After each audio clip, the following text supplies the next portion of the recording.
എല്ലാവർക്കും നമസ്തേ. ഇന്ന് ഗ്രീൻ താര മന്ത്രത്തെക്കുറിച്ചാണ് പറയാനായിട്ട് പോകുന്നത്. ഈ ഒരു വീഡിയോ ചെയ്യാൻ തന്നെ കാരണം കഴിഞ്ഞ വീഡിയോയിൽ, അതായത് വൃശ്ചികം രാശിയുടെ വ്യാഴമാറ്റത്തെക്കുറിച്ച് പറഞ്ഞപ്പോൾ അതിൽ ഗ്രീൻ താര മന്ത്രവും വിഷ്ണു സഹസ്രനാമവും ഞാൻ സജസ്റ്റ് ചെയ്തിട്ടുണ്ടായിരുന്നു. അതിൽ ഗ്രീൻ താരാമന്ത്രത്തെക്കുറിച്ച് ഞാനൊരു വ്യക്തമായ ഒരു ഒന്നും എക്സ്പ്ലെയിൻ ചെയ്തിട്ടുണ്ടായിരുന്നില്ല. അതുകൊണ്ടായിരിക്കണം അതിലൊരു കമൻറ്റ് വന്നു. മിസ്റ്റർ വിനോദ് മോഹന പറഞ്ഞേക്കുന്നത്, വിഷ്ണു സഹസ്രനാമം എന്ന് പറഞ്ഞു കഴിഞ്ഞിട്ട് ഒരു മന്ത്രത്തെ പറ്റി പറഞ്ഞല്ലോ, didn't get that clarity, please reply എന്ന് അദ്ദേഹം ചോദിക്കുകയാണ്. എന്തായാലും അതിന് കൃത്യമായ ഒരു ഉത്തരം തരാം.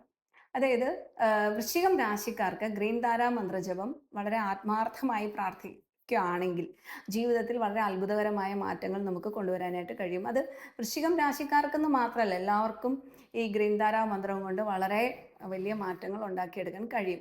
എന്നാൽ വൃശ്ചികം രാശിക്ക് മാത്രമായിട്ട് എന്തുകൊണ്ടാണ് സജസ്റ്റ് ചെയ്തതെന്ന് ചോദിച്ചാൽ, മനസ്സിന്റെ കാരകത്വമുള്ള ചന്ദ്രൻ, അതായത് ചന്ദ്രൻ എന്ന് വെച്ചാൽ അമ്മയാണല്ലോ ഇൻഡിക്കേറ്റ് ചെയ്യുന്നത്.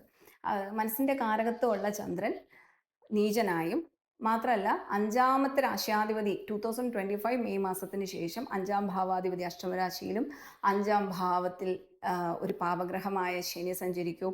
അഷ്ടമാധിപതി ബുധനാണ്. ഇങ്ങനെയൊക്കെയുള്ള ധാരാളം കണ്ടീഷൻസ് കൊണ്ടാണ് ഗ്രീൻ താര മന്ത്രം ജപിക്കാനായി ഞാൻ സജസ്റ്റ് ചെയ്യാനുള്ള കാരണം. മാനസികവും സാമ്പത്തികവും വിദ്യാഭ്യാസപരവും തൊഴിൽ സംബന്ധവുമായ ധാരാളം പ്രതിസന്ധികളിൽ നിന്ന് ഗ്രീൻ താര മന്ത്രം വളരെ ശക്തമായ മാറ്റങ്ങൾ ഉണ്ടാക്കും എന്ന് പറയാൻ പറ്റും. എത്രത്തോളം വിശ്വാസത്തോടെയാണോ നമ്മൾ ആ മന്ത്രം ജപിക്കുന്നത്, അത്രത്തോളം അത്ഭുതകരമായ ഫലങ്ങൾ ജീവിതത്തിൽ ഉണ്ടാക്കും എന്നുള്ളതാണ്. ഈ വർഷം വൃശ്ചികം രാശിക്കാർക്ക് ദൈനംദിന ജീവിതത്തിൽ ആത്മീയ ബലം വളരെ ആവശ്യമാണ്. ദിവസേന രാവിലെ അല്ലെങ്കിൽ വൈകിട്ട് ഗ്രീൻ താര മന്ത്രം, ഗ്രീൻ താര ദേവിയെ മനസ്സിൽ സങ്കല്പിച്ചുകൊണ്ട് അതിശക്തമായ അതിപ്രശസ്തമായ ഓം താരെ തു താരെ തുരേ സ്വാഹ എന്ന ഉള്ള മന്ത്രം, അതായത് ഓം താരെ തു താരെ തുരേ സ്വാഹ, ഈ ഒരു മന്ത്രം 108 തവണ ജപിക്കുന്നത് വളരെ ഉത്തമമാണ്. ശക്തമായൊരു ദേവിയുടെ ഒരു കവചം പോലെയാണ്. ഈ ദേവി ഒരു കരുണയുള്ള ഒരു ഭാവത്തിലാണ്. ഒരു കുഞ്ഞിനെ അമ്മ സംരക്ഷിക്കുന്നത് പോലെയാണ് ഭക്തരെ സംരക്ഷിക്കുന്നത് എന്ന് പറയാൻ പറ്റും. ഗ്രീൻ താര മന്ത്രത്തിൻ്റെ പ്രത്യേകത, ഇത് തിബറ്റൻ ബുദ്ധമതത്തിൽ വളരെ പ്രചാരത്തിലുള്ള വളരെ ശക്തമായ ഒരു മന്ത്രമാണ്. ഭയം, ഉത്കണ്ഠ, സാമ്പത്തികമായ തടസ്സങ്ങൾ, അപ്രതീക്ഷിതമായ പ്രശ്നങ്ങൾ എന്നിവയ്ക്ക് വളരെ എളുപ്പത്തിലുള്ള എന്നാൽ അതിശക്തമായൊരു ആത്മീയ പരിഹാര മാർഗമാണ് ഈ മന്ത്രജപം എന്ന് പറയാം. നമ്മൾ അറിയാതെ തന്നെ നമ്മുടെ ഉള്ളിൽ കോപം അല്ലേ ഉണ്ടാവില്ലേ, ആസക്തി, അഹങ്കാരം, അസൂയ, ഇങ്ങനെയുള്ള ചിന്തകളൊക്കെ വന്നു പെട്ടുപോയാൽ ഗ്രീൻ താര മന്ത്രജപം തെറ്റായ ചിന്തകളിൽ നിന്ന് മാറ്റം വരുത്തി മനസ്സിൽ ശാന്തതയും വ്യക്തതയും കൊണ്ടുവരുന്നു എന്നുള്ളത്. അതുകൊണ്ട് തന്നെ കുഞ്ഞുങ്ങൾക്ക് ഈ ഒരു മന്ത്രജപം വളരെ നല്ലതാണ്. ഏത് ദിവസം മുതലാണ് ഈ മന്ത്രജപം ആരംഭിക്കാൻ ഏറ്റവും ഉത്തമം എന്ന് ചോദിച്ചാൽ, പൗർണമി ദിവസം മുതലാണ് അത് ഈ ഒരു മന്ത്രം ജപിച്ചു തുടങ്ങാൻ ഏറ്റവും അനുയോജ്യമായൊരു ദിവസം. ഗ്രീൻ താര മന്ത്രം ഉൾപ്പെടുത്തിയ നിരവധി യൂട്യൂബ് മെഡിറ്റേഷൻ വീഡിയോകളുണ്ട്. അതായത് ഈ മെഡിറ്റേഷൻ മ്യൂസിക്കോട് കൂടി തന്നെ ഈ ഗ്രീൻ താര മന്ത്രം 108 തവണ ജപിക്കുന്ന ധാരാളം യൂട്യൂബ് വീഡിയോസ് ഉണ്ട്. അത് ആദ്യം ഒന്ന് കേട്ട് നോക്കുന്നത് നല്ലതാണ്.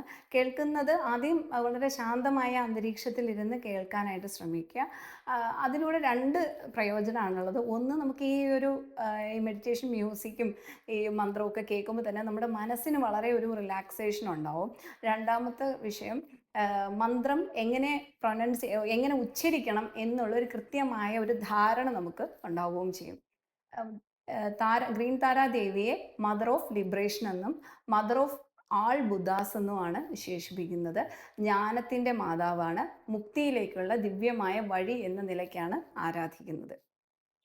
ഗ്രീൻ താര മന്ത്രജപം പ്രത്യേകിച്ച് വൃശ്ചികം രാശിക്കാർക്ക് ഈ വർഷം ജീവിതത്തിലെ ഭയങ്ങൾ, ആശങ്കകൾ, തടസ്സങ്ങൾ എന്നിങ്ങനെ ഇങ്ങനെയുള്ള തടസ്സങ്ങളെല്ലാം മാറ്റി സമാധാനപൂർണമായി ഏതൊരു സാഹചര്യത്തെ നേരിടാൻ മനസ്സിനെ നമ്മളെ ഒരു പ്രാപ്തമാക്കുന്ന ഒരു മന്ത്രജപമാണെന്ന് പറയും. മന്ത്രജപം തന്നെ ഒരു ശുദ്ധീകരണ പ്രക്രിയ കൂടിയാണല്ലോ അല്ലേ. അപ്പോൾ ഇതാണ് ഇതിൻ്റെ ഒരു എക്സ്പ്ലനേഷൻ. അപ്പോൾ ഈ ഒരു വീഡിയോ എല്ലാവർക്കും ഇഷ്ടമായിട്ടുണ്ടെങ്കിൽ ലൈക്ക് ചെയ്യുക, ഷെയർ ചെയ്യുക, സബ്സ്ക്രൈബ് ചെയ്യുക. ഞാൻ എല്ലാ വീഡിയോസിലും മറന്നു പോകുന്നൊരു കാര്യമാണ് സബ്സ്ക്രൈബ് ചെയ്യാൻ പറയാൻ. സബ്സ്ക്രൈബ് ചെയ്യുക കേട്ടോ. ഇങ്ങനെയുള്ള എന്തെങ്കിലും ക്വസ്റ്റ്യൻസ് ഉണ്ടെങ്കിൽ ചോദിക്കാം. അപ്പോൾ എല്ലാവർക്കും നമസ്തേ. ഇനിയും കാണാം. ബൈ.